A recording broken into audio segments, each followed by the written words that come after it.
কেন্দ্রীয় বিএনপির সহ গণশিক্ষা বিষয়ক সম্পাদক আনিসুর রহমান তালুকদার খোকন বলেছেন, রাজপথে জীবন দিয়ে গুম হয়ে যুদ্ধ করে আজকে যে হাসিনা মুক্ত বাংলাদেশ পেলাম, সেটা কি শুধু আপনাদের নতুন পার্টি করার জন্য? আমরা বলতে চাই, নির্বাচন ২৬ ফেব্রুয়ারিতেই হবে ইনশাল্লাহ।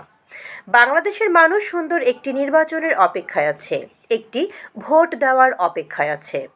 গত ১৫ বছর যারা নতুন ভোটার হয়েছিল তারা একটি ভোটও দিতে পারেনি, তারা কিন্তু একটি ভোট দেওয়ার অপেক্ষায় আছে। সেই ভোট দেওয়ার ইচ্ছা এবং সুন্দর যে একটি নির্বাচন আসবে, সেই নির্বাচন হওয়ার ক্ষেত্রে যদি মুষ্টিমেয় কিছু লোক কোনো কারণে বাধার কারণ হয়ে দাঁড়ান, তাহলে কিন্তু আপনাদের অবস্থাও ভালো হবে না। বাংলাদেশের মানুষ অনেক কষ্ট করে রাজপথে থেকে জীবন দিয়ে কিন্তু ফ্যাসিস্ট রাজনীতিবিদ হাসিনাকে বিদায় করেছেন। আমরা লড়তে জানি, আমরা মরতে জানি, আমরা কিন্তু অধিকার আদায় করতেও জানি।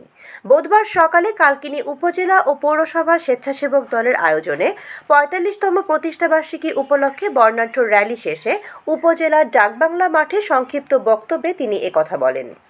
উপজেলা স্বেচ্ছাসেবক দলের আহ্বায়ক মোহাম্মদ শহীদুল ইসলাম ব্যাপারীর সভাপতিত্বে ও সদস্য সচিব মোহাম্মদ নাজমুল চৌকিদারের সঞ্চালনায় উপস্থিত ছিলেন উপজেলা বিএনপির সভাপতি বীর মুক্তিযোদ্ধা মোহাম্মদ ফজলুল হক ব্যাপারী, সাধারণ সম্পাদক মোহাম্মদ মাহবুব হোসেন মুন্সি, জেলা স্বেচ্ছাসেবক দলের সভাপতি মোহাম্মদ শাহাদাত হোসেন, উপজেলা বিএনপির সাংগঠনিক সম্পাদক মোশাররফ হোসেন সর্দার, উপজেলা যুবদল নেতা শামীম মোল্লা, মামুন শিকদার, উপজেলা স্বেচ্ছাসেবক দলের যুগ্ম আহ্বায়ক মোহাম্মদ উসমান সর্দার, পৌরসভা স্বেচ্ছাসেবক দলের আহ্বায়ক মোহাম্মদ আলামিন, সদস্য সচিব সুমন শিকদার, উপজেলা ছাত্র দলের সভাপতি মোহাম্মদ নজরুল ইসলাম, সাধারণ সম্পাদক মোহাম্মদ সাইফুল ইসলাম সহ বিএনপির অঙ্গ ও সহযোগী নেতৃবৃন্দ।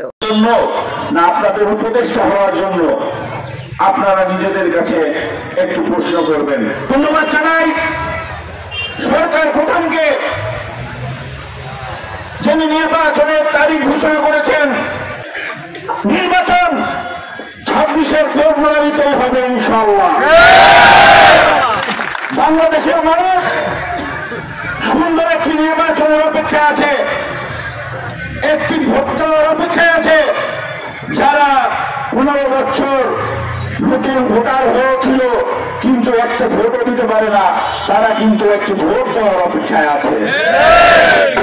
সেই ভোট দেওয়ার ইচ্ছা এবং সুন্দর যে একটি নির্বাচন আসবে, সেই নির্বাচনে হওয়ার ক্ষেত্রে যদি মুষ্টিমেয় কিছু লোক কোনো কারণে বাধার কারণ হয়ে দাঁড়ান, তাহলে কিন্তু আপনাদের অবস্থাও ভালো হবে না বলে